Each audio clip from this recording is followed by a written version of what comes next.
बनावट मृत्यूपत्र प्रकरणी रमेश चोरडिया यांच्यावरील कारवाईत पोलीस प्रशासनाकडून दिरंगाई। बनावट मृत्यूपत्र तयार करून फसवणूक करणाऱ्या रमेश मोहनलाल चोरडिया व इतर यांच्यावर माननीय कोर्टाच्या आदेशावरून गुन्हा दाखल करण्यात आला आहे। परंतु तपासात पोलीस प्रशासनाकडून दिरंगाई होत आहे।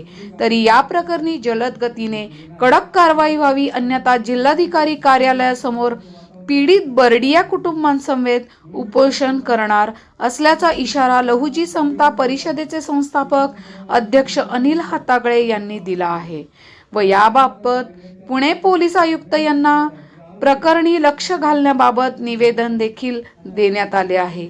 रमेश मोहनलाल चोरडिया यांनी मृत्यूपत्र बनावट करून करोडो रुपयांची मालमत्ता लादली असून इतर वारसदारांना कोणताही लाभ दिला नाही।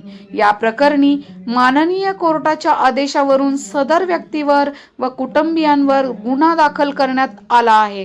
परंतु तपासात अतिशय दिरंगाई होत असून आपण लक्ष घालून सदर तपासातील आरोपींवर कडक कारवाई करावी यासाठी मागणी करण्यात आली आहे। आपला अनिल हातागळे, संस्थापक अध्यक्ष लहुजी समता परिषद, महाराष्ट्र राज्य, पुणे।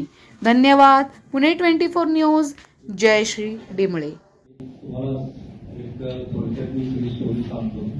माझं मूळ गाव जयसिंगपूर आणि आईचं लग्नानंतर झालेलं गाव, तिला तंबाखूचा त्रास होतो, तर तो पुण्यात येतं आणि तिथं इथं आल्यानंतर आईने आजोबाबरोबर सगळं पार्टनरशिप वगैरे सगळं आईच्या नावाने येणार लो इन्कमच्या आधारे घेतला होता आणि आम्ही कमीत कमी 25 वर्ष येणार सगळं एकत्र कुटुंब वगैरे सगळं राहत होतो आणि आजोबा रेग्युलर ULC वगैरे रिटर्न वगैरे फाईल करायचे, त्याच्यामध्ये पण सगळी एकत्र कुटुंबाची प्रॉपर्टी असं डिक्लेअर केलेली।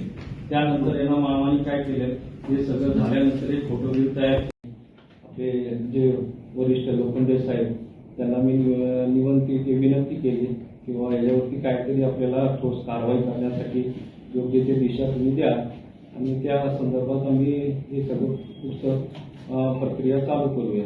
तर तुमचं जे काय असेल ते तुम्ही थोडंफार ह्याच्यामध्ये फार लक्ष घालून काय नाही ठेवलं।